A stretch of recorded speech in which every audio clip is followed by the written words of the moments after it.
Hello and happy today's to each of you folks. Hope you guys are having an amazing day today. Today I'm doing my review of the poem by H.P. Lovecraft. It's called Halloween in a Suburb, but Halloween is abbreviated Halloween, not ween and that sort of thing too. In order to fit the thing, it was published in 1926 in the collection, the National Amateur, for you folks. Now, so let's go and get started with it. So basically what, H.P. Lovecraft was my favorite author. My initial favorite authors and favorite genres was fantasy with J.R. Tolkien, and then when I read in elementary school. And then I read Laurie Salvatore's book a few years later in high school, his Crystal Shard stuff, and he became my favorite author too. And continued my love of fantasy and deepened it too, while I was checking out things like Game McCaffrey, Fred St. Ray, that sort of thing too. And then I encountered Michael Moorcock in college, and he became my favorite author. Definitely matured me as a writer, although he has some things that are science fiction, but yeah, he's typically probably known as for his Eternal Champion sci-fi stuff. I'm sorry, and fantasy stuff too, like Elric, and that sort of a thing too. And then in college, about 5 years later, in junior, I encountered H.P. Lovecraft, a 3-volume collection that included one of his Cthulhu Mythos stuff, one of his horror stuff in his early era, and then one of his dreamland stuff, which is about when this is getting published in 26. Fantasy stuff too, and then I loved him so much he became my favorite author. I read like thousands of short stories in the horror genre. And then I also checked out a 2-volume collection of his novels that gave me all of his sort of either ghostwrites like the man, or things that he sort of combined with maybe edits and that sort of thing too, and put his name on. And so I've read everything by him in prose, but I hadn't read anything of him by poetry. So I'm not really, like I mentioned before, a poetry fan. I don't read tons of poetry and that sort of thing too, but it's like a 1-page novel.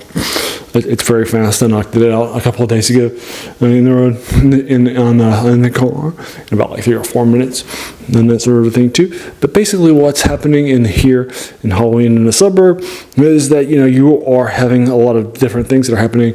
Like for example, one of the lines in the first one is, "In the harpies of upper air that flutter and laugh and stare." Right? It's 4 volumes. Each of these are 4 lines long. I'm sorry, and except for 5 lines long. Rather, and there are 1, 2, 3, 4, 5, 6 of these, and that sort of a thing.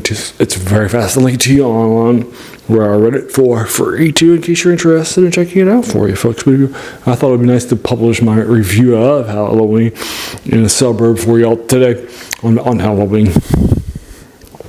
And that sort of thing too, and then you'll check it out. So for example, the first line is, "The steeples are white in the wild moonlight," and then it will continue to talk about the village and that sort of thing too. You can definitely tell it's more of a war-inspired thing too. You can tell it's all dead and that sort of thing too. And so there you are. So I think it's okay. I think it's good stuff if you want to check it out. Something that's on theme. It's not like a Cthulhu Mythos, unfortunately. It doesn't mention anything like fungi from Yugoth. But yeah, but otherwise it's good, and you can definitely see some darker tones too. But so you can check it out too. Again, links below to Halloween in a Suburb for you folks.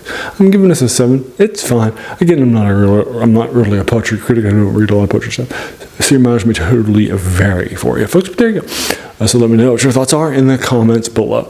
Like I mentioned before, I'm not a literary critic. I didn't study English in college, right? None of that stuff. Right, so I'm not coming to you from a place of expertise either, right? I'm just a fan like you are. So again, definitely let me know your thoughts in the comments below. I do 3 of these reviews, in this case, of very older stuff, from the Pulp Era in this case, but some of them a little more recent.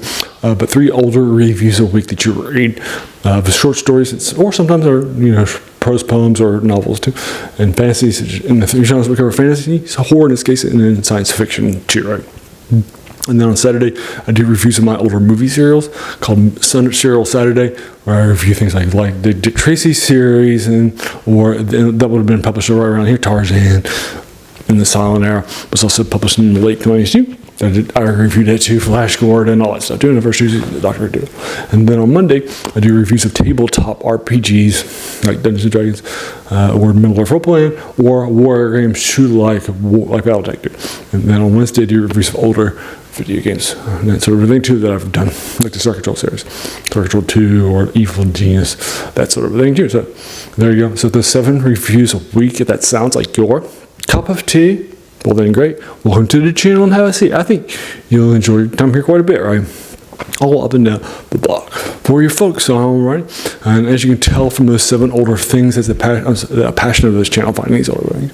For it, right? It's even where its name comes from. The worst thing about the new books, that's a quote by a French philosopher, Jacques Joubert, says that the worst thing about them was that they kept us from reading the old stuff, right? Not the new stuff's bad, right? But our passion for the new novel, the new short story, the new poem in this case, the new video game, the new, movie, right? We have sometimes forgotten that these things, they are standing on the shoulders of giants like H.P. Lovecraft or his Cthulhu mythos that he inspired. So let's check out those giants, right?